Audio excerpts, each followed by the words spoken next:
Assalamualaikum warahmatullahi wabarakatuh. Perkenalkan, nama saya Muhammad Rifki Darmawan dari kelas 11 IPS 1. Di sini saya akan menjelaskan tentang geografi bab 1, kondisi wilayah dan posisi strategis Indonesia. Nah, yang pertama adalah letak astronomis Indonesia. Letak astronomis adalah letak suatu wilayah berdasarkan garis lintang dan garis bujur. Nah, letak astronomis Indonesia berada di antara 6 derajat lintang utara sampai 11 lintang selatan dan 95 bujur timur sampai 145 bujur timur. Nah, yang pertama adalah letak astronomis Indonesia.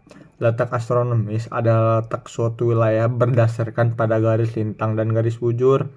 Nah, letak astronomis Indonesia berada di antara 6 derajat lintang utara sampai 11 derajat lintang selatan dan 95 derajat bujur timur sampai 141 derajat bujur timur. Nah, berdasarkan letak astronomisnya, Indonesia dilalui oleh garis ekuator dan berada di daerah tropis. Nah, yang kedua ada letak geografis. Berdasarkan letak geografisnya, Indonesia terletak di antara benua Asia dan benua Australia, serta di antara Samudra Hindia dan Samudra Pasifik. Letak yang demikian menjadikan wilayah Indonesia berada pada posisi silang. Artinya terletak pada pengaruh politik, perdagangan, budaya, dan militer. Posisi ini sangat menguntungkan bagi Indonesia bila Indonesia benar-benar kuat, mandiri. Tetapi sangat tidak menguntungkan bila kita terpecah belah. Ya, sekitar. Nah, yang ketiga adalah letak geologis. Letak geologis adalah letak suatu wilayah dilihat dari lingkungan geologi wilayah sekitarnya. Secara geologis, wilayah Indonesia berada pada pertemuan 3 lempeng besar, yaitu lempeng Indo-Australia, bergeser ke arah utara dan timur laut, lempeng Pasifik, bergeser ke arah barat dan barat daya.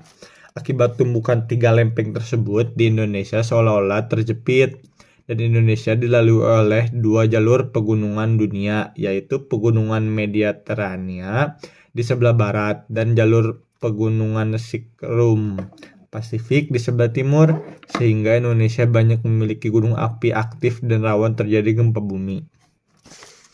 Nah, tadi kita sudah membahas letak Indonesia berdasarkan astronomis, geologis, dan geografis. Nah, selanjutnya kita akan membahas luas wilayah Indonesia.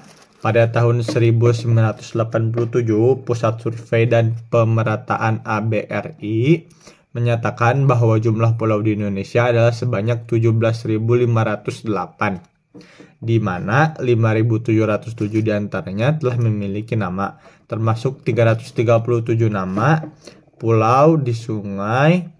Pada tahun 2002, Lembaga Penerbangan Antartika Nasional berdasarkan hasil kajian citra satelit menyatakan bahwa jumlah pulau di Indonesia adalah sebanyak 18.306 buah. Nah, lanjut batas teritorial Indonesia.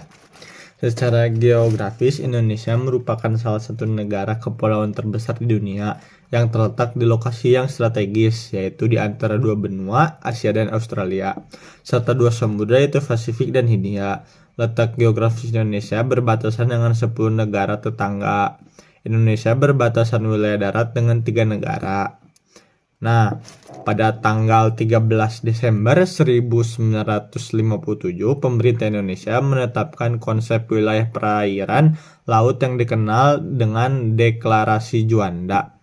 Nah, intinya deklarasi ini adalah laut serta perairan antar pulau wilayah diukur dengan 12 mil dari garis dasar pantai pulau terluar.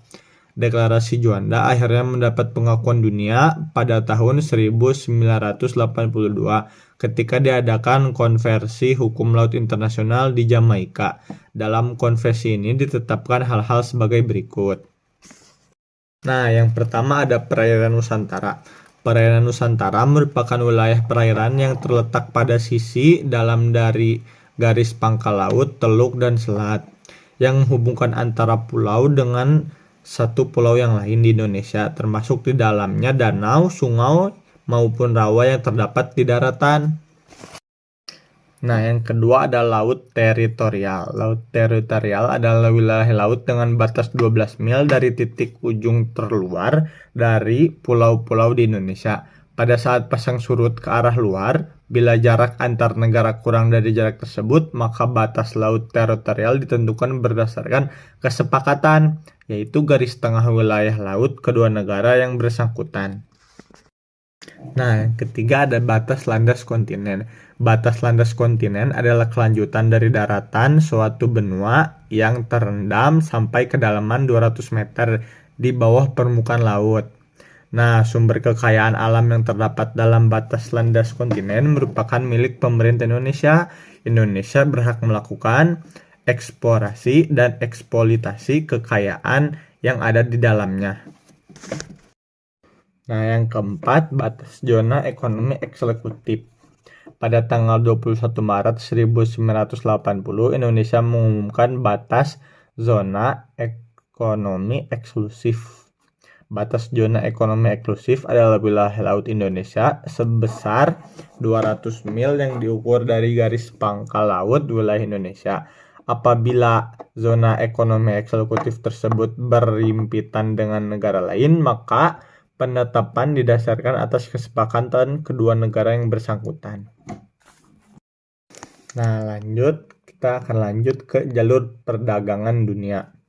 Nah, yang pertama ada jalur sutra kuno. Jalur sutra adalah nama jalur perdagangan darat yang diberikan von Richthofen dari Jerman pada abad ke-18 Masehi yang menghubungkan Cina dan Eropa sejak lama.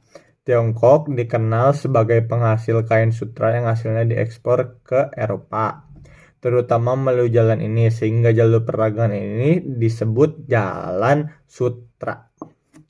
Nah, Jalan Sutra kuno adalah jalan yang masanya kuno pada abad ke-18 Masehi.